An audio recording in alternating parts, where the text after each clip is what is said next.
So he could not be here with us. Usually he always looks forward to this, and we enjoy having him. But replacing him is David Harris. David is Vice President of Content and Public Outreach at the Clarion Project. He works with Ryan.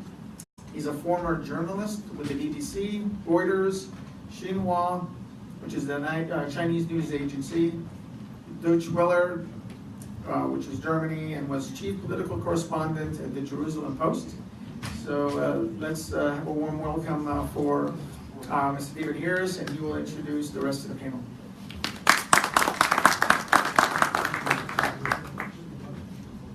Thank you very much indeed, and good afternoon. I am very, very last-minute replacement, so if I get some of the facts wrong in introducing our esteemed panel, please forgive me.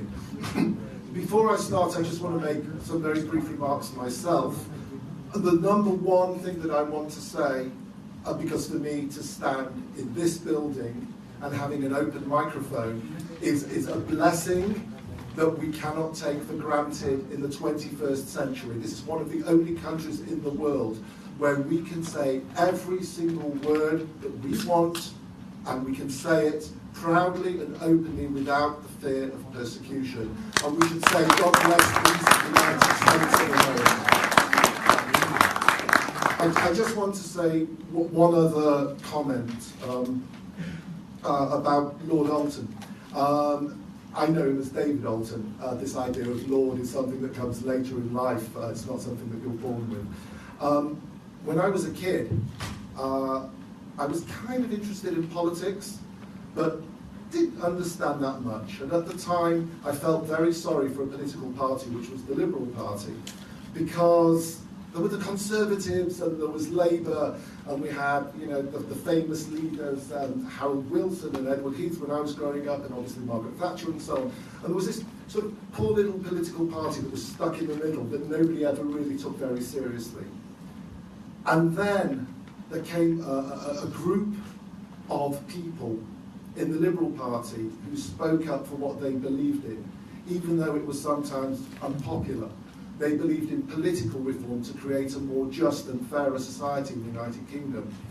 And amongst them, and I would say today, clearly, first amongst them, was David Alton. And he doesn't know this, but he had a very strong impact on my personal life. And the fact that I entered the political world as a political correspondent and so on, and the fact that I am standing here today and actually at the same podium as someone as great and wonderful and a true politician who tries truly to affect change, and we're going to hear from more people like that in the next couple of minutes, for me is just an incredible honour. So thank you, sir. I'm Jewish. I live in the State of Israel. And I am here today with you, and I had no idea I was going to be speaking, because I understand what you're going through. We've heard from different speakers today about the Armenians, about the Jewish Holocaust, about Rohingya and all the others who are suffering, and obviously my family included. And you cannot fight this battle on your own. You cannot just be Egyptian or Armenian. You have to do it together. And it's been a phenomenal journey for my organisation, the Clarion Project. Over the last couple of years, we made a film called Faith Keepers, which you're going to see later on. And what's amazing is we're a mixture of Jews and Christians and Muslims and indeed people who don't believe. But it's taken us as a group to go out there and promote. It's taken us, and my CEO is Jewish, he's a rabbi. And we have had to be champions for these people who are voiceless in the Middle East. And I think it behooves all of us to put aside religious, political, ethnic, social divides and try to fight, in this case, for the Copts, and in all the other cases for the poor and downtrodden around the world and on our own doorstep. And if I can just add, and I will keep these comments incredibly short, you've been asking, what can we do? The approach the Clarion Project takes, we've just shifted, because we always thought you have to do top down. You have to go to Parliament and Congress. We're starting to shift, and we're starting to go bottom up. And we think that the power of local communities is incredible. You start in your church, as we've heard, and your church passes its message on to the church down the road, and you form a grouping. And then other organisations in your town find out about it, and they join in as well. And then together you can approach, don't just think about Congress. Remember, every single state in the United States has its own legislation. It's got its own body that you can go to. These people are really accessible. And it's much easier to get local media. Getting yourselves on CNN or Fox or MSNBC or whatever is very difficult to do, and it takes a lot of money. You need PR companies and clever campaigns. Your local newspapers, your local TV channels are crying out for coverage. Befriend these people, wine them and dine them, and it doesn't have to be expensive. Be their friend. Don't criticize the media, because if you criticize the media, they won't play ball with you. But all of us can affect change locally, and that begins to snowball and affects the policy debate on a national level. Just one other comment, that we at the Clarion Project are true partners of what you're doing. We have hundreds of thousands of subscribers. That list is open to you. I'm not going to give you the email addresses, but any of you that want to contact me with opinion pieces, with podcasts, with photos, with anything else that tells your story, we will share that with our people, and they will share it with their people. So please think of us as a true partner, and we are asking for nothing in return. Our panel today is going to look at the international side of things. Our first speaker, if anybody's not feeling well, you can refer to him, because he also happens to be a surgeon, is the Hungarian ambassador to the United States, Dr. Laszlo Szabó. He is not only a doctor, but has had a very strong career in the world of pharmaceuticals, working in Indianapolis for Eli Lilly and Company, and then for Teva Hungary. But in June of 2014, he was appointed to serve on the Hungarian Ministry of Foreign Affairs and Trade, first as State Secretary for Foreign Affairs and Trade, and then as Deputy Minister, Parliamentary State Secretary, and at that point, in 2014, he became, from 2014 until 2017, when he became the ambassador to the United States. Dr. Szabó is married with 3 children, and as he makes his way, do you want to speak from there? As he makes his way to the podium, you've heard today over and over the name Hungary. I think all of us owe Hungary a massive round of applause for what your country, sir, is doing in this particular struggle. Thank you.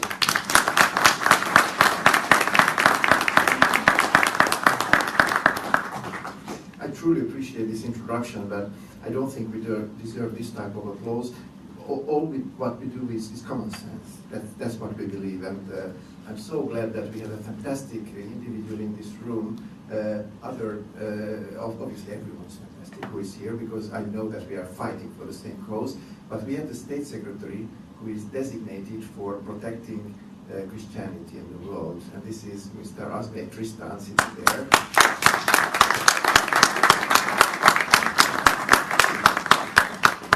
And I also have to talk about the fact that I feel sorry that he's the only State Secretary in Europe who is trying to defend Christianity. 4 out of 5 people in the world who are harassed for their religion are Christians. And I think the world is shy to talk about it. That's why we really believe that if you want to help, you have to focus that help.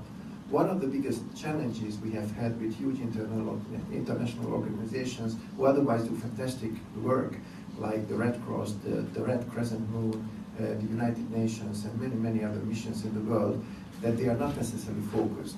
And sometimes they don't do just what we heard in the previous panel. They don't necessarily listen to everyone that is in need. That's why the State Secretariat was set up about 2 years ago, I believe, and this was completely unusual, and this gentleman hasn't even taken his place yet, we already had incredible criticism against us. And it's quite shocking to see that as soon as you start doing something good, then suddenly a heap of criticism is coming your way. I've been here in Washington, D.C. for 10 months now. If I believe everything I read in the Washington Post and the New York Times, I would hate my country. Luckily, I don't believe everything I read, and I always take a pinch of salt into everything I hear. Quite simply, Hungarians are quite good at creating new things. We are lousy at marketing things, but we are very good at inventing things. And this invention of protecting Christianity in the world, I believe, is a big deal.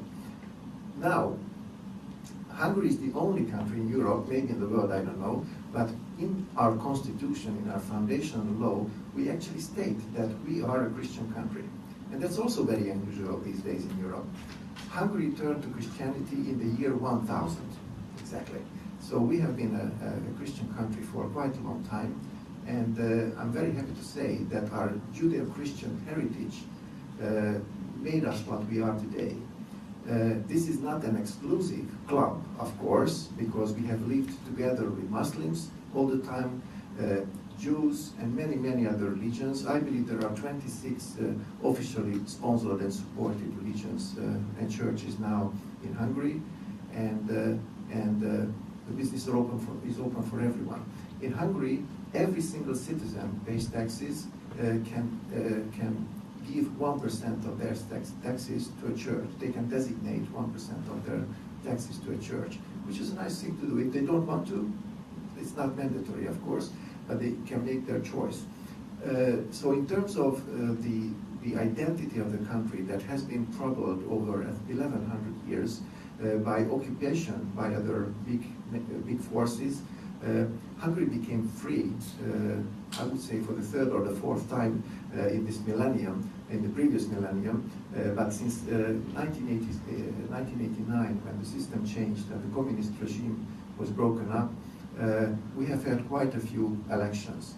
But it was only this mid-right government that took our religious identity in the forefront of our self-identification. And I think it's a great indicator that we are not only talking, but we are trying to do something as well, that the State Secretariat had been set up. We are a small country. We are the size of Indiana with only 10 million people, but we try to focus our efforts at best, and instead of pouring money into a big black bucket and we don't know what's happening, we identified our focal point to the Middle East and Africa. It's a major issue, and most of you, or all of you, are fully aware of this, that in the birthplace of Christianity, 100 years ago, 1/3 of the population were Christians, and now it's 6 to 8%. 6 to 8%. It's incredibly sad and horrifying to understand what's going on there. And without addressing the places where the root causes can be found, without addressing the challenges of social deprivation, war, threat, we will get nowhere. Quite clearly, the incredible wave of migration that escalated in 2015 is not helping the problem. It's distributing the problem into other parts of the world. And I have had the chance to talk several times to many politicians in Europe, my counterparts there as a deputy foreign minister. There's a big misconception or misunderstanding of what is really the root cause of these migratory issues. It's not only war, it's also economic as well. And I don't think we have to decide what is worse, running away from war, running for your life, or running away because you are harassed or persecuted because of your beliefs. I don't think this is our role to decide. But what's obvious, that we have to help the people there where they are. And quite clearly, facilitating this incredible wave of migration into Europe is not only risking lives of tens of thousands or hundreds of thousands of people, because many of those people died in the last 3-4 years who took on to the Mediterranean Sea, who marched through thousands of miles across the Middle East and Europe. But it's a bad financial decision. Why? Because if you help these people in Syria, in Lebanon, in Iraq, or any of the neighboring states, if we talk about the Syrian conflict, for example, you can help 20-30 times more people than bringing those people into Europe, trying to make their way through to Sweden or Germany or some of the other more developed countries and provide them support there. We don't think that this is a realistic approach. What we believe is probably the best is to help to create a meaningful present and a meaningful future for these people. That's why we started working with churches in Iraq, in Syria, in Lebanon, in Jordan, and we try to understand what they are talking about. Since there's quite huge chaos still, both in Syria and Iraq, the only unifying force we were able to find to negotiate with were the churches, because they are the cohesive force. They are the ones who identify people who are in need, and they are the ones who can actually provide solutions for them if they have the means. Unfortunately, many of those churches don't have the means. So $100, $1,000, $10,000 can go a long, long way, much, much longer than a subsidy to a family in Sweden or Germany. So that's why the State Secretariat started to identify who to talk to. We have had an incredible support and help. Tomorrow evening, before the gala dinner, the keynote speaker, this wonderful State Secretary, and I'm pretty sure he can tell you more details about this. What I'm trying to give you is the economic and government context to the situation, what we are trying to address. We have identified a small town called Talskuf, north of Mosul, because we need to focus our energies. And we basically rebuilt hundreds of houses in that village. And we just didn't send a check there. We went there, and we used our own hands and the locals' hands to rebuild those houses. We also rebuilt 3 schools and 1 hospital. And we also made commitments to several hospitals in the region to provide them with medicines for the next 5 years. I think these are the type of helps they really appreciate, and these are the type of helps that will recreate those communities that were lost due to the horrific events that were happening in the last few years there. We know that these are little steps, and that's why we are looking for partners to help us out. We are working with USAID. We are reaching out to Ambassador Brownback. We are reaching out to Secretary Pompeo, and we are reaching out to Vice President Pence, because what we believe could be done by the US is 100 or 1,000 times more than what we do as a small country of Hungary. However, we are very proud to lead by example, and we are very proud to recruit friends and partners who can do similar things like us. We are also working together with African countries where there are Christian communities, but again, we are not exclusive. So all the hospitals, all the homes, all the schools we have rebuilt are open to anyone. We have also created a scheme of grants. It's called Stipendium Hungaricum. We are issuing every year 6,000 stipends for students in 570 different faculties.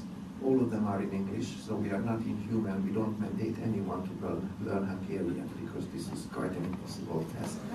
It took me 4 years. And what we are trying to do is to provide what they need. We don't tell them to learn engineering or water technologies or biomedicine. They have to tell us what they want to learn, and I think this is the best help we can do. We have to create a future. We have to create realistic social housing opportunities for these people. We have to create job opportunities, and most importantly, we have to create schools for the kids so that they can learn, they can grow, they can be what they want to be. And the solution is not to take them to Germany or Sweden. Because Germany and Sweden, yes, they have their labor shortages, whatever, but I think it's more human to send a few planes there and find whoever they want to take them there, thank you very much, everyone's happy, that's it. No, this is not the way to do it. When we have had this incredible challenge with this migration crisis, I often told this anecdote, this is a joke really, that two people are standing in a room and they are staring at the ceiling and the water is dripping down. One person tells the other, well, we have to find the pipe and close down the water so that we can stop this dripping. And the other one says, no. First we have to agree how we will distribute the water between all the rooms. And that's what has been happening in Europe for 3 years. How crazy is this? Absolutely crazy. If we spend all this energy, all this time, all this money to go there where the problem is and help those Syrians, help those people in Jordan and Lebanon, we would be far much ahead of the situation. There's a global human catastrophe coming our way, and that's why we have to create meaningful solutions in those countries. And quite clearly, who else can afford this than Hungary, Sweden, Germany, the United States, France, and I could go on, the developed world. We have the solutions, we have the technology, we have to share. We have to go there, be there, understand what they need, and share. So I don't know, I can talk for hours, so I will probably stop here. I'm very happy to answer questions, and please use the opportunity to talk to this fantastic person, Tristan Asbey, later on as well. Any difficult questions I cannot answer, he will be able to do that. And I'm here in Washington, D.C., so we are really looking for partners. We are looking forward to this conference next month that was called together by Secretary Pompeo on religious freedom. We have to talk, we have to elevate the issue. So in terms of politics, we are not talking about Russians and Hungarians and Germans. We have to talk about humans who need help, and that's what we are here for. So thank you very much.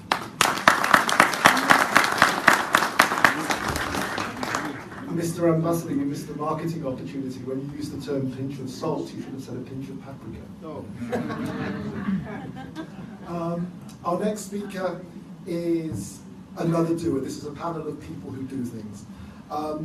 Cristina Arriaga is the Vice Chairwoman of the US Commission on International Religious Freedom. For 20 years, Cristina has worked on the defense of religious freedom internationally and domestically as advisor to the United States delegation to the United Nations Human Rights Commission, that's quite topical this week, isn't it? Yeah. And as an appointee to the US Civil Rights Commission and executive director of the Beckett Fund for Religious Liberty. And in terms of, we were talking before about, and I've seen a couple of questions, what can we do? What can we do as non-professionals? How much can we influence? This is the level to which you can go to. And don't just think about the global, as the ambassador said, think about the story of Telskov. In Christina's case, she led a company, the Beckett Fund, whilst it secured the rights of Native Americans to use eagle feathers in their powwows, persuaded the United States Army to let a Sikh Bronze Star medalist serve with his articles of faith, and protected the rights of a small order of Catholic nuns who take care of the dying, elderly, poor. It's the small things that make the difference. And now I'll invite you to tell the rest of the story, Cristina Arriaga. Thank you.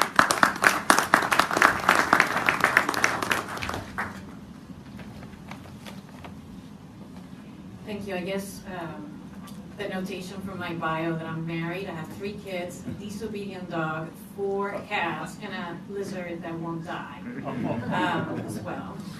So I'm the Vice Chairwoman of the United States Commission on International Religious Freedom. USERF, for those of you who are in Washington, you know we love acronyms. USERF is a body unlike any other. We are 9 commissioners, all unpaid volunteers. We are appointed by the President and by the leaders of the House and the Senate. I was appointed by the Speaker of the House. And we devote our entire year to working on a report that Congress mandates that we issue. And in that report, we make policy recommendations to the State Department, the White House, and to Congress. I have had the honor of being one of the commissioners who traveled to Egypt in 2017. We've made 2 trips to Egypt in the recent past. I really love Egyptians. You're a lively bunch. I'm sure you hear my accent. I'm Cuban American. My father, fled Fidel Castro's Cuba. My mother was a Holocaust survivor. I bet we have a lot in common. The same kind of meals and feisty spirit. In fact, I think last year there wasn't like a fight among 2 people here. I don't know. My fellow commissioner told me about this, but I'm like, I'm not scared. I'm Cuban. So, thank you for your work educating others. Do not take for granted what Americans, what members of Congress know about the plight of Egyptians. I'll give you an example. Just 2 years ago, I was working with the White House in a project called Know Your Neighbor, and it was about raising the profile of diverse religious groups in the United States. And in the process, we interviewed a number of people and filmed a video. And this Egyptian cop came up, and I said, what is the strangest thing that has happened to you? And he said, well, someone asked me last year where I was from, and I said I was Egyptian, and this American person said, well, that's not possible. I said, why? That was because Egyptians are extinct. So we have a lot of work ahead of us, and the work that you do is very valuable. Please spread your work to many areas of American life. The plight of the Copts in Egypt is very concerning to us as YouServe, and we have been trying to raise awareness since we started writing our reports. Let me give you a few insights of what we have talked about recently. We believe Egypt has seen some progress and experienced some setbacks. We know the security situation is extraordinarily complicated, but citing these complicated security concerns, the government has harassed, jailed, and given harsh prison terms to journalists, to activists, and to opposition fighters. In May of last year, as you will know, there was an NGO law passed, really restricting what NGOs could do, and as a result, American NGOs, non-government organizations there, are unable to do work there. When we were in Egypt in 2017 and 2018, we met with a number of people, with Pope Tewodros and with the Grand Sheikh of Al-Azhar. And they both told us that there were also some positive steps that President Al-Sisi had taken. For instance, he was revolutionary that he called it Egypt the land of Islam, Christianity, and Judaism. It was revolutionary that he attended several services, right? And it was also, we thought, a positive development, but the government was monitoring fatwas that were extremist. We also thought, and my great area of interest is the intersection of women's rights and religious freedom, we thought it was terrific that Egypt had made a great effort to ban female genital mutilation and criminalize its practice, or at a minimum say that this was not a mandatory, that this was not a religious practice. I mention these developments because we should acknowledge when countries take steps in the right direction, and we want to encourage countries that are doing good things by saying that was a good thing. So we also have ISIS in Egypt, increasingly targeting Copts, increasingly targeting people, and the government is using this to restrict movement. The government is also using this to justify the existence of something that should not exist in Egypt, and that is a blasphemy law. I'm sure you're familiar with 98F. Last year alone, there were 15 cases of people persecuted, and this is a big increase from 2016. This is a big problem. I mean, I'm Cuban, I have a big mouth. As was mentioned earlier, I'm grateful to live in a country where we can say just about anything. The moment that in a country language is restricted in such a way that people are unable to express what's at their core of their being, what their beliefs are, This is deeply problematic for us at the United States Commission on International Religious Freedom. I'm sure earlier today was mentioned, 29-year-old Ibrahim Khalil was mentioned. He was arrested because his Facebook page promoted atheism, even though he comes from a Christian family. Coptic women and girls continue to be the target of kidnappings. Copts face a persistent shadow of discrimination. But sometimes when we see evidence of hope, we also see evidence of frustration. Many hoped that the new law that was passed regarding church buildings would finally allow church buildings to be repaired. No, my friends. It's going at snail's pace. More than 5,000 churches have applied for permits. Only 155 churches and 62 service buildings have been approved. I mean, our government is pretty slow too, but this is pretty bad. 102 churches been approved.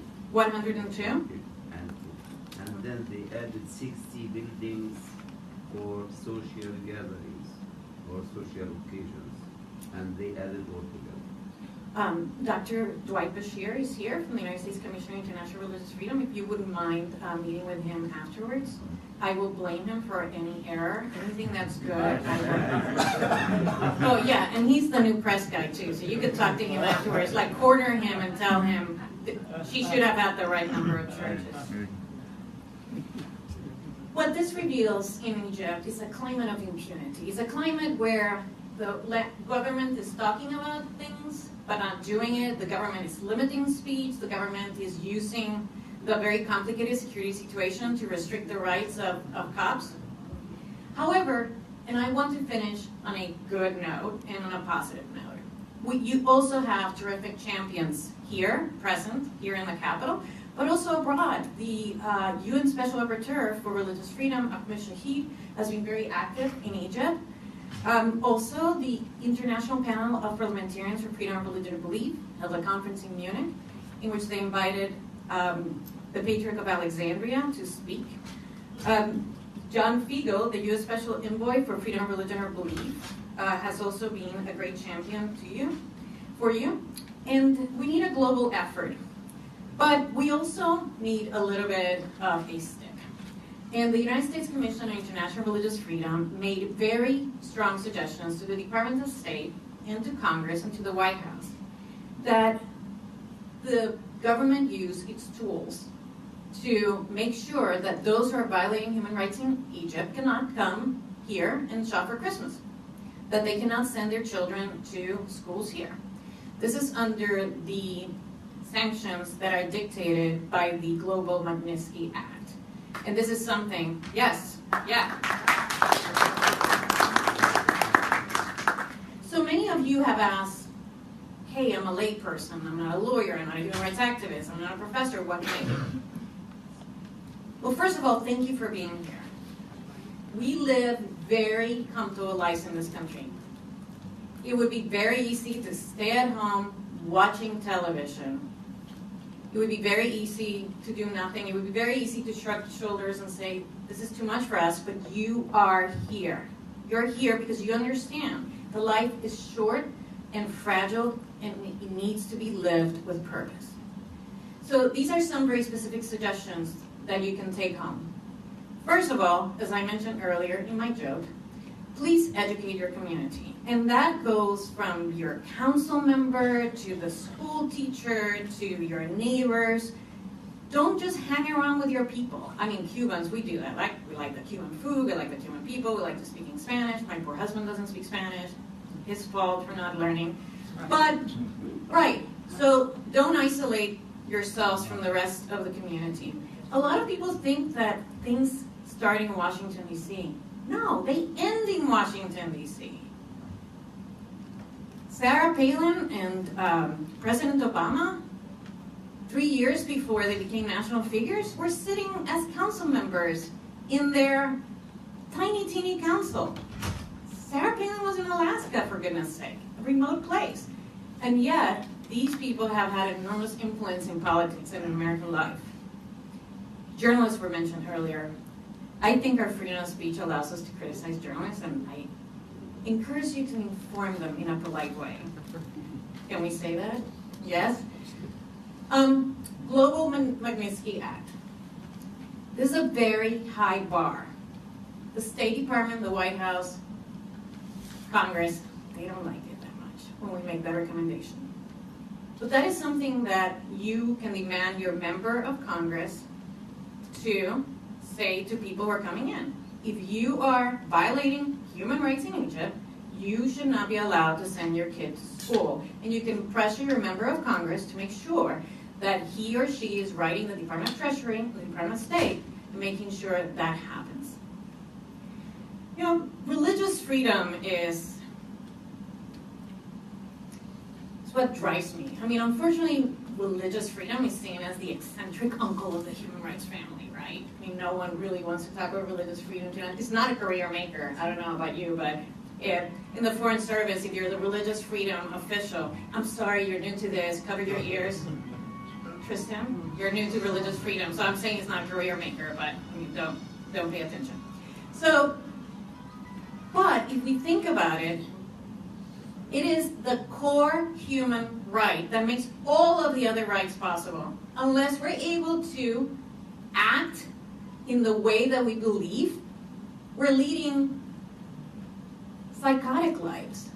Unless we're able to have a society that honors that no matter where our search for truth takes us, whether it's to organized religion or no religion at all, the government is going to stay away from that path, then what are we? Robots? One nation without a soul? So I thank you for your work. It is vital for the future of democracy in our country and for the future of peace in the world to make sure that this right is protected. Thank you very much. Oh, and I'm really, really sorry. I committed to another engagement at 4:15, never thinking that this might run a little late. So I apologize. So all my questions go to this nice man that I met just a moment ago, and he has a much nicer accent than I do anyway. And then, of course, you can always ask Dr. Bashir or Mr. Pena about any complaint you have about a user. Thank you very much.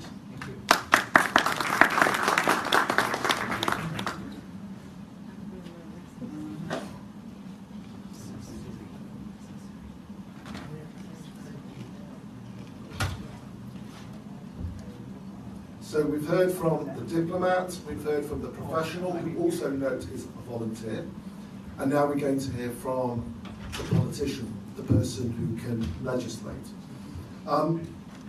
When I met our next speaker, as I do with everybody, I said to him, how do you pronounce your name? And I think I remembered rightly that he said his name is Garnet Jenas, right? In this particular audience, you have to be known as Garnet Jenas, because the G's in Egyptian are the hard G's. So for today, we've got Garnet Jenas. MP Jenas is the MP for the Alberta riding of Sherwood Park, Fort Saskatchewan. He's a deputy shadow. Look how old he is. Look how old he is. Incredibly young, and this is just phenomenal. Deputy Shadow Minister of Foreign Affairs, which means in the ranks of the opposition. Previously, the Deputy Critic of Human Rights and Religious Freedom. Maternal grandmother is a Holocaust survivor. He studied public affairs, policy and management, philosophy in Ottawa, and much more importantly, of course, in the London School of Economics. His wife, Rebecca Lobo, is a family doctor and is the daughter of Pakistani Goan immigrants to Canada. And the reason that I saved you to last is because of one of the biographical notes. It says that in his first year as a parliamentarian, MP Jenas spoke 100,000 words in the chamber, which was more than all three of the the major party leaders combined.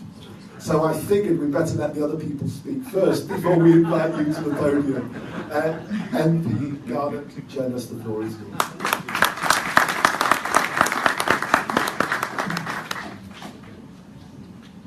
Because of my propensity to talk on and on, I thought I better time myself just in case here. After that introduction and Lord Alton's kind words, I feel that your impression of me is only going to go downwards once I start speaking, so I'll have to be extra careful. I do look young, but it's actually just the cold weather in Canada that preserves us all looking young. It's kind of like when you put milk in the fridge or something, right? And I did have to make some favorable reference to Canadian dairy products in light of the tariff dispute when I'm here in Washington, so check that box here. Anyways, it's a great honor to be with you and to obviously be able to share the panel and share the stage with some incredibly accomplished people. I am in politics substantially because of the issue of religious and minority persecution. And this in two distinct ways. First of all, as was mentioned, my grandmother was a Holocaust survivor. Her father was Jewish, and though a Christian convert, she faced heavy persecution before and during the Second World War. And we grew up hearing those stories of persecution, hearing about what happened, or hearing about how she had to hide out on farms. She remembers Kristallnacht that Lord Alton referred to. But also hearing about those figures, those people in German society who spoke up on her behalf. And I don't think, when we think about the Holocaust, we actually hear enough about these German resistance figures. We hear about what the Nazis were doing, and we hear about the Allied response. But we don't talk enough, I think, about the brave German figures that were courageous enough to risk everything to speak out against the Nazis. And my grandmother attributed her survival in large part to one of these figures, the Catholic Archbishop of Munster. Now, she wasn't Catholic, but this person was Clemens von Galen. And he was a bold, vocal critic of the Nazis. And through his testimony, he was able to create a climate of resistance to the Nazis. And there's a few things that are interesting to me about him. One, he was a Christian leader who nonetheless understood the importance of people of serious faith speaking into politics and public life. In other words, he wasn't deterred by the notion of separation of church and state. Of course, we believe in a structural separation of church and state, but nonetheless, he understood that as a Christian, he needed to speak out for the voiceless, to speak for justice. He also was a person of great privilege in the context of his society. He was an ethnic German, a man. He came from an aristocratic background, and he was well known in the area. And it was discussed at the highest levels of the Nazi leadership how to deal with him, given his criticisms, and ultimately they decided to wait until after the war just because of how popular and well known and respected he was. Hitler himself was quoted as saying, "After the war we will have our vengeance on von Galen to the last drop." Fortunately, that was not to be.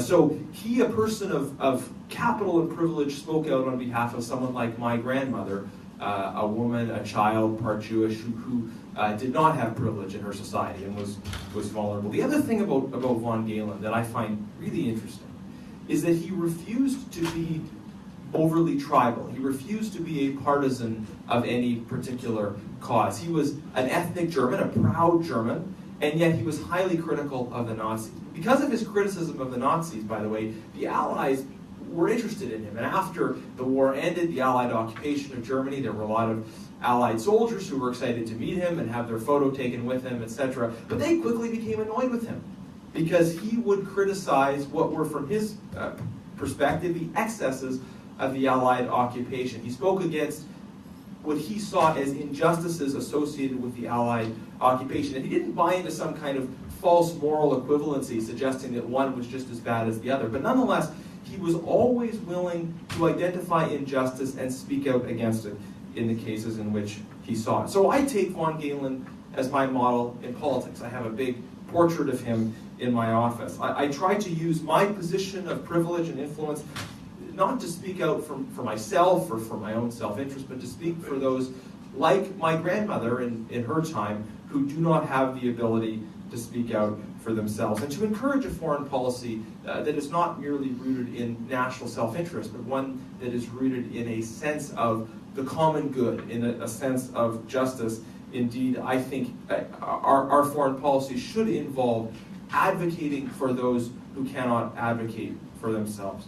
So that's one way in which this issue shapes my political engagement. But the other the second one is that I draw inspiration from the example set by the martyrs of history and by the persecuted church. I have two big portraits in my office. One is of von Galen, and the other is of St. Thomas More, the Catholic patron saint of politicians. He gave up everything. He gave up his career, but also his life on a point of principle. Christians and other minorities around the world risk and give their lives every day to stand up for their convictions. But there is, I think, unfortunately, a deep gulf between their courage and the disposition of many politicians in this part of the world, who compromise on their convictions, not even to stay alive, but merely to maintain their office or even to maintain the acclaim of their colleagues. It's not easy to be an elected official who's true to your convictions, but I try to look to and meditate on the example of these people like St. Thomas More, like Martyr Shahbaz Bhatti of Pakistan, like the many Coptic Christians who risk and give their lives for their faith. I consider that if they are willing to give so much to be true to their faith and their conscience, what business do I have being reluctant to risk merely my position or certain relationships in order to try to be true to the dictates of my conscience? True courage is a necessary but rare virtue in politics.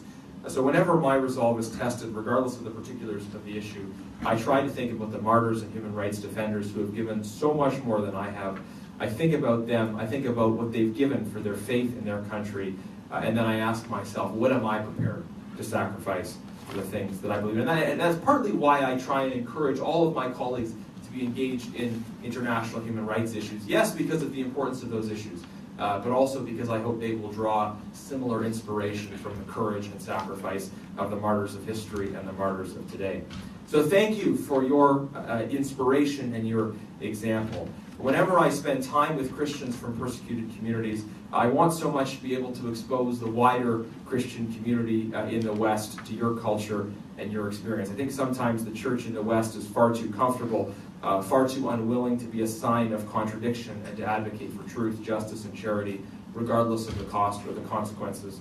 Those of us in public life in the West, but also in particular our churches, need your witness and your example.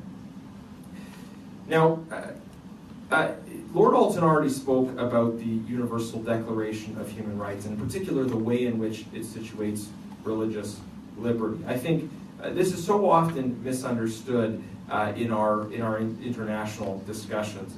The Article 18 of the Universal Declaration speaks about, well, I'll just read it one more time because I think it's that important. Everyone has a right to freedom of thought, conscience, and religion. This includes freedom to change his religion or belief, and freedom, either alone or in community with others, and in public or private, to manifest his religion or belief in teaching, practice, worship, and observance. This is what we must understand freedom of religion to be.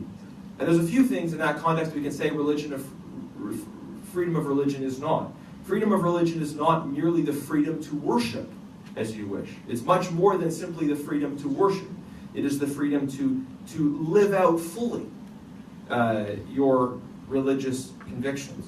It is not merely the freedom of existing communities to preserve themselves. It is not merely a call to peaceful coexistence. Sometimes you'll hear countries, so-called more moderate countries, speak about peaceful coexistence. Peaceful coexistence is necessary but not sufficient. It is not the fullness of religious liberty. Religious freedom is not merely freedom from state-sanctioned persecution, and it is not merely the ability to live out religion as a private matter. Religious liberty is about the ability to live out the fullness of your convictions and your conscience in every aspect of your life, and to speak to others authentically about those convictions. This notion of religious freedom sees individuals as the unit of freedom. It appreciates the spiritual dimension of our life, the ability for us as individuals to look up into the sky and contemplate our place and come to rational, thought-out conclusions about it, that this is fundamentally what separates us from animals. It is the basis of our dignity, and it is something that has to be preserved in every case. So today we need to be highlighting the persecution of the existing Coptic community in Egypt, but let us also not be reluctant to set that high standard in terms of individual religious liberty in every case when it comes to Egypt and other countries.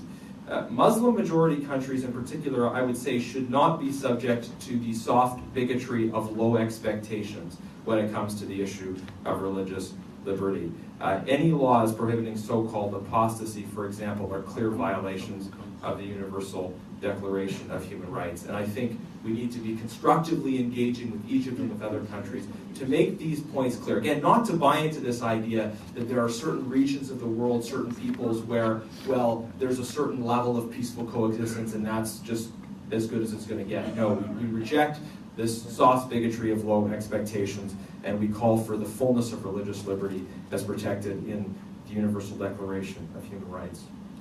Now, on to the specific issue of the international response.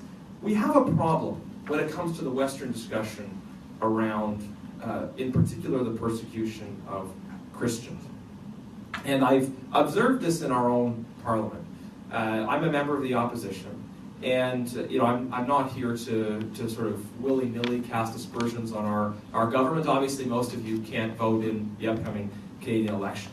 But I think it is illustrative of a broader problem in the liberal mindset. That, for instance, when I ask our Foreign Affairs Minister questions about Christian persecution, virtually always she fails to even say the word Christian in her response. I have on 3 separate occasions asked our Minister of Foreign Affairs, will you recognize the genocide against Yazidis and Christians in Syria and Iraq at the hands of Daesh?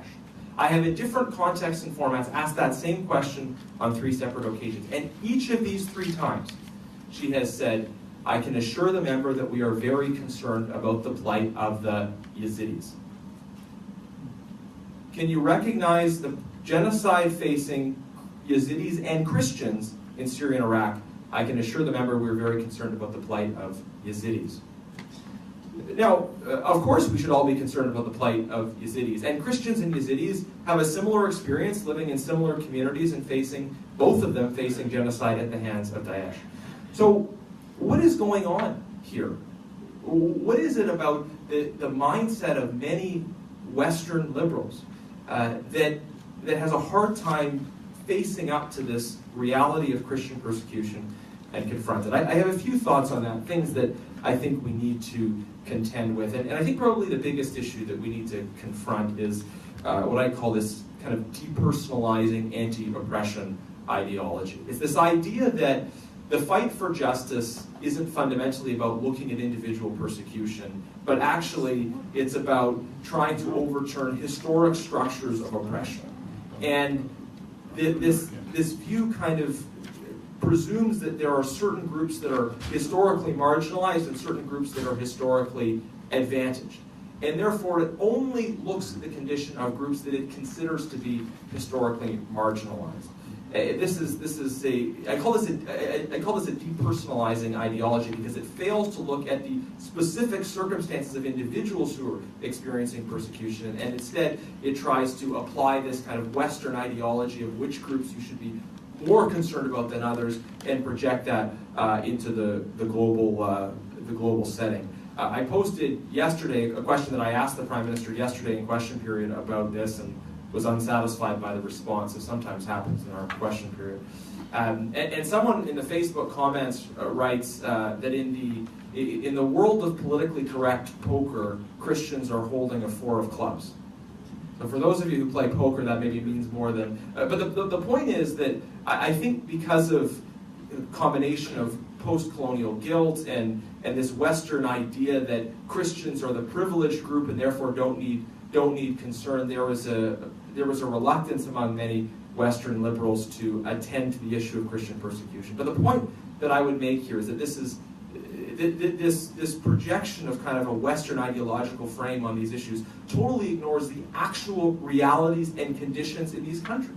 The terrible suffering of individual people who can't be in any sense said to be relatively privileged. Some of this comes out of, a post-colonial guilt. People presume that the Christian minorities in these countries are somehow holdovers of colonialism. Well, let's be clear that people should have their individual right to religious liberty protected regardless.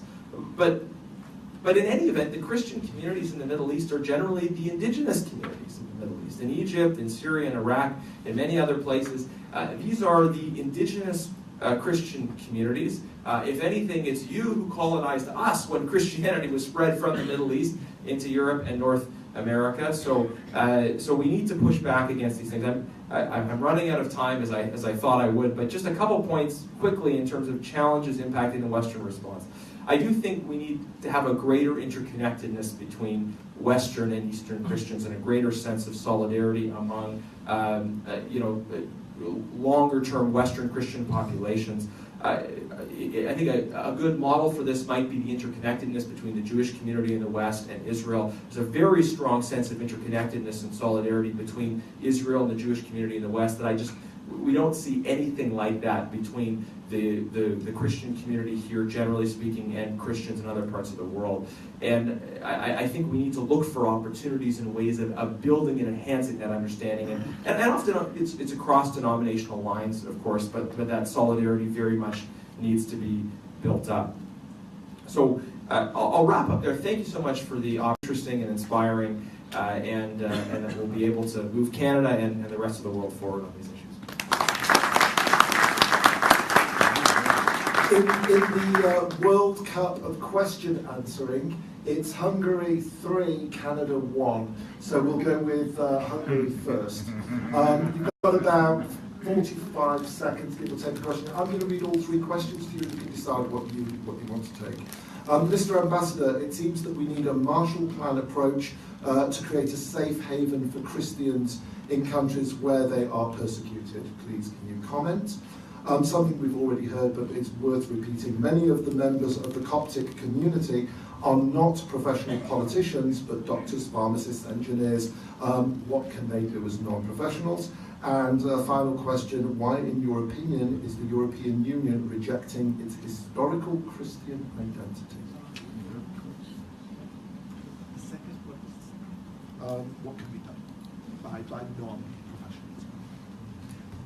Well, in terms of this question of the Marshall Plan, a Marshall Plan was obviously a huge impact on the economy of Europe recovering from the Second World War, but it did not reach the most in need. So the eastern parts of Europe that were basically occupied by the Soviet Union never got that type of support. I think we have to be smarter at this. In terms of what can be done, I think we have heard this advice earlier. We really have to use our political constituencies to elevate this issue to the highest possible levels and mobilize politicians. Hungary has the luxury of having a political regime with Viktor Orban's government that is kind of going for it. And I believe if we can reach as many countries as possible where the politicians feel the need to move forward, this is the best way to do. I think it's all about focus and aligning people who are in this same cause. I just heard today from a very well-known journalist on Fox News who commented on Hungary's actions over the last 2 years that Hungary is probably the only country that is not driving itself into self-destruction. I don't know whether it's true or not, but certainly it raises the issue of certain political leaders losing touch with reality, and that's why you have more and more of these mostly mid-right political movements. Some call it nationalistic or populistic, but I think it's very important to understand what people face on a day-to-day basis and how people are crying out for preserving their self-identity and asking for religious freedom. And to MP Janus, in the light of last week's Supreme Court decision in the Trinity Western case, how can we pray for Canada and the persecution that is growing against the people of faith there? Okay, great. Thank you for that question. And look, there are definitely issues of religious liberty that we face in Canada. For those that are not familiar, this was a case that Trinity Western, which is a Christian university, it has a behavioral covenant that's aligned with traditional Christian values. The Supreme Court ruled that it was legitimate for certain law societies to deny graduates from that university the ability to practice law in those provinces, which I see as a serious attack on the idea of religious liberty, the idea that you can have a Christian university with an authentically Christian identity. We've seen other cases where we have something called the Canada Summer Jobs Program. It's a program where the government offers some financial support to institutions, not-for-profits, businesses, others that want to hire students for the summer. The government instituted a new policy saying that you've got to sign an attestation saying that you agree with certain liberal principles around issues like abortion, for example, and obviously many traditional faith institutions, as well as private individuals who may have these convictions or simply may not want to wade into these issues, have been denied equal access to this program as a result of that. So these are important and live issues in our political debate in Canada, and they'll continue to be adjudicated between now and the election expected next fall and beyond. So, I want to answer this question while avoiding being crassly partisan in terms of how I suggest you pray in light of the upcoming election. So I'll just maybe suggest that you pray for courage, that you pray for understanding as we approach these debates. I certainly wouldn't want to compare the attacks on religious liberty that we see in the Western world to the much more severe forms of persecution that we see in other countries. But they are genuine, real violations of Article 18 of the Universal Declaration, and I think we should view them as such and respond accordingly. If it's all right, I just wanted to comment on one of the questions to my colleague about just how should people engage practically in politics. This obviously, in terms of form and structure, is going to vary from country to country. But one of the most important rules of making a difference politically is that personnel is policy. That the outcomes are determined by the people who are there, the people who are at the table. So I would encourage all of you, in your interaction with your children, to think about politics as a worthwhile and honorable career, whether that means being a staffer or an elected official. We need to have more of this, perspective informed by the real challenges we see around the world in public office. And in my office and other offices with like-minded members in Canada, we're very intentional about trying to create opportunities, internships, paths for new people to come into politics who may not be well connected already, but who see the world in a similar way that we do and want to get in there and make a difference. So if you're Canadian and you're interested in that, you can speak to me about that afterwards. And if you're not Canadian and if you have a son or daughter that might be interested in an internship in Canada anyways, then speak to me about that as well.